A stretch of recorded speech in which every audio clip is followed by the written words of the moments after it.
Olá, serei seu professor nesta videoaula de transistores, características e polarização. Vamos começar? Os temas desta aula serão transistor bipolar, parâmetros do transistor, polarização do transistor. O transistor bipolar é um componente eletrônico também muito utilizado na eletrônica. Ele é formado por três materiais semicondutores. E aí nós temos dois tipos de transistores. O transistor NPN, que é o nosso da esquerda, formado por duas partes de semicondutor tipo N e uma parte de semicondutor tipo P. E o transistor PNP, que é o inverso. Duas partes formadas por um semicondutor do tipo P e uma parte formada pelo semicondutor do tipo N. Essas três partes têm três terminais que são chamados de coletor, emissor e base. O funcionamento do transistor é, através de um controle de corrente de base, conectar o coletor ao emissor, ou seja, um fluxo ordenado de corrente de coletor para emissor.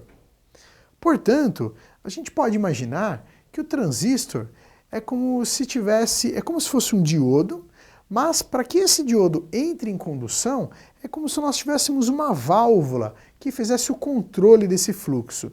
Essa válvula é o terminal de base do transistor. Quando nós aplicarmos o transistor aos circuitos, nós teremos a presença de várias tensões e várias correntes. Por isso é importante já identificá-las para podermos realizar os cálculos futuros. Veja só. Aqui nós temos o transistor dentro de um circuito.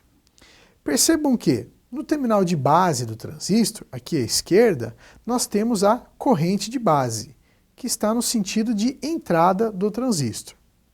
Aqui em cima, no terminal do coletor, nós vamos ter a corrente de coletor, que também tem sentido de fluxo de entrada para o transistor.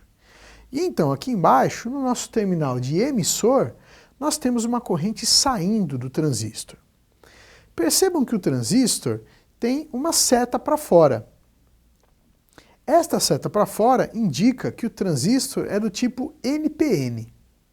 Se ele fosse do tipo PNP, essa seta seria para dentro. E agora vamos ver as tensões que são geradas nesse transistor. Como o transistor é feito através de junções de semicondutores, cada junção vai ter uma polarização, ou seja, cada junção vai apresentar uma queda de tensão. Então nós temos a queda de tensão VBC, que é a queda de tensão entre base e coletor, aqui em cima. Aqui embaixo nós temos VBE, ou seja, a queda de tensão entre base e emissor. E aqui ao lado nós temos VCE, que é a queda de tensão entre coletor e emissor. É muito importante identificar esses termos, porque as mais diversas aplicações vão pedir para você calcular esses valores ou vão apresentar esses valores no manual do transistor. Um outro parâmetro de suma importância no transistor é o ganho. O ganho é um valor adimensional, ou seja, não tem uma unidade de medida, e é, na realidade, a relação entre corrente de coletor e corrente de base. O ganho pode ser trazido pela letra beta do alfabeto grego, informando justamente essa relação. Corrente de coletor por corrente de base. Em alguns casos, você vai encontrar no datasheet do transistor o ganho sendo especificado como HFE. Então, é uma outra maneira de se demonstrar esse parâmetro no manual do transistor. O ganho geralmente está explícito no manual do transistor, mas ele pode estar em faixas de valores. Então você não tem um ganho fixo. Isso porque o ganho do transistor depende muito das suas características.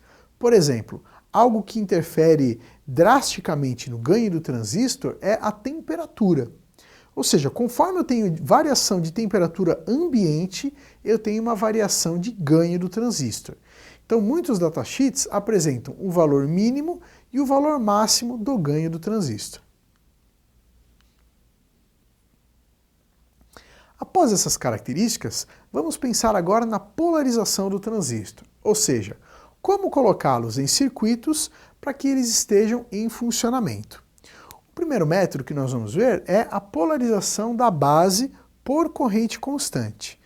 Vejam só o arranjo que foi feito para esse transistor. Nós temos apenas uma fonte de alimentação, um resistor de base, proporcionando uma corrente de base para esse transistor, e um outro resistor de coletor, proporcionando a corrente de coletor.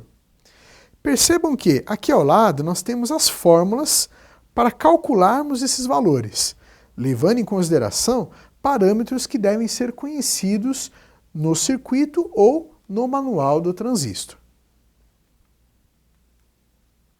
Existem vários tipos de polarização do transistor, mas nós vamos citar uma outra bastante importante, que é a polarização da base por divisor de tensão. Qual a importância desse tipo de polarização? Acontece que nesse tipo de polarização, nós vamos ter uma estabilidade de tensão na base. Por quê? Porque nós justamente estamos criando aqui um divisor de tensão. Essa é a característica do divisor de tensão.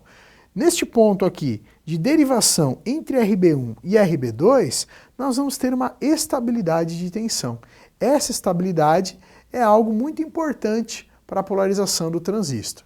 Mas, para que nós possamos ter esse tipo de polarização, nós precisamos atender a essas especificações que estão aqui ao lado, como o beta do transistor ser maior do que 100, a corrente de emissor ser igual à corrente do coletor, a tensão do resistor de coletor ser igual à tensão de alimentação dividido por 2, a tensão do resistor de emissor ser 10% da tensão de alimentação e a corrente ser 10% da corrente do coletor.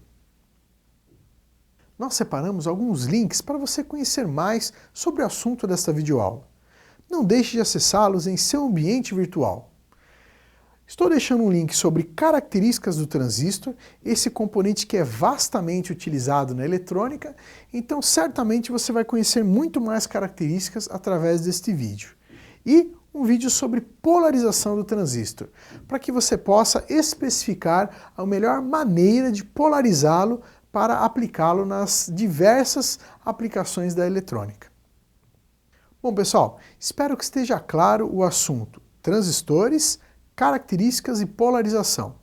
Caso ainda fique alguma dúvida, assista novamente esta videoaula. Até a próxima!